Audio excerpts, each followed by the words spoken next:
It's Matthew Robert Payne. This is from Australia. This is a teaching on 1 Corinthians 14. If you check out my channel, you'll be able to see most of the verses, the 40 verses covered in my teaching. So I encourage you to do that. This verse we're going to cover in this one, as you can see from the title, is 1 Corinthians 14 verse 24, and verse 24 says this. I'm just ticking it off.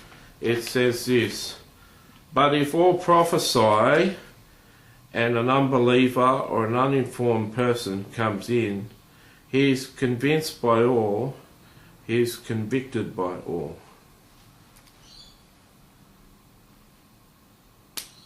So, on one instance, an unbeliever or an uninformed person comes in to the church and everyone's speaking in tongues.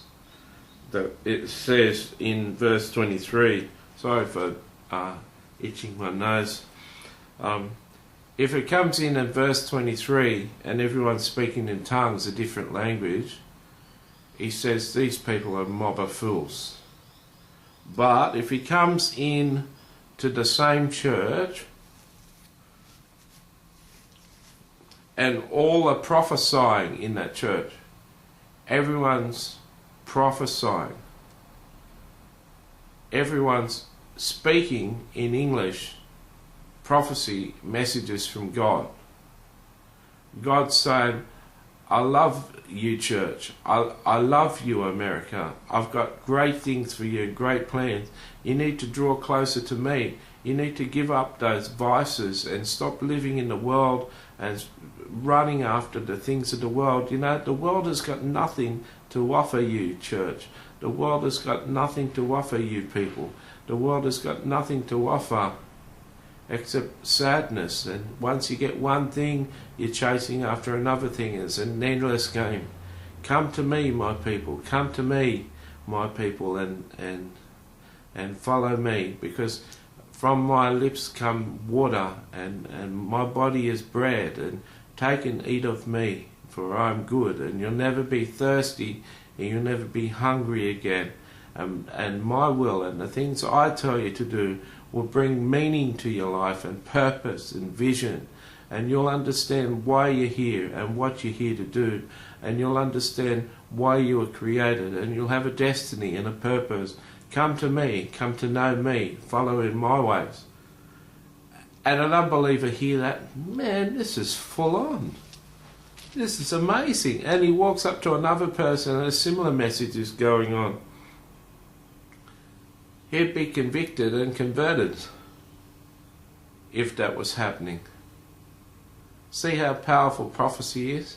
If you've listened from verse 1 to now, you'll understand all of this in context. Just this verse by itself may not be fantastic understanding for you, although I think I touched on it pretty good. Now, it's an interesting point here. Over here in verse 5, Paul says, I wish you all spoke with tongues, but even more that you prophesied. For he who prophesies is greater than he who speaks with tongues, unless indeed he interprets, that the church may receive edification. Now, Paul says here, I wish you all spoke in tongues, but even more that you all prophesy.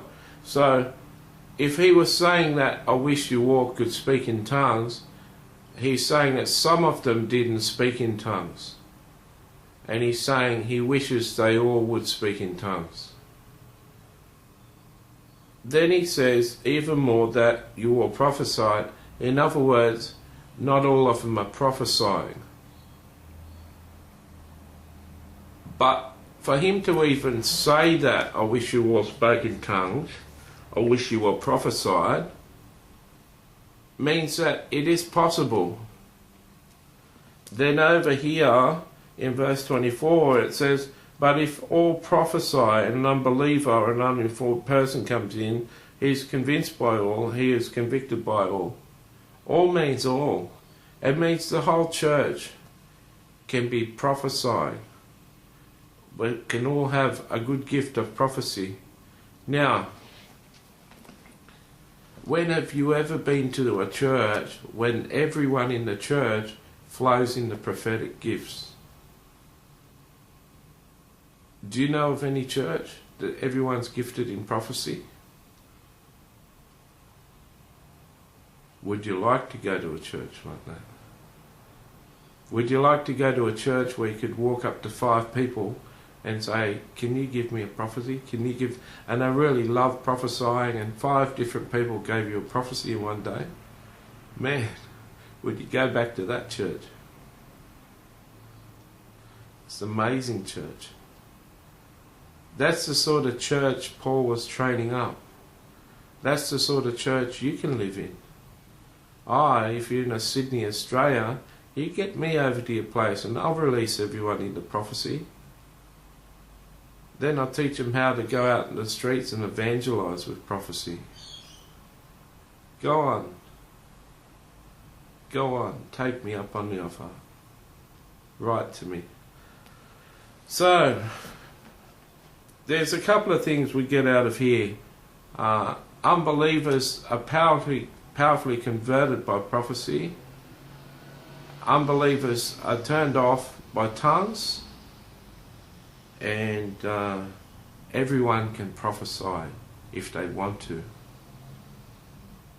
Because all prophesy means all. All is all. So I think I've sufficiently covered that.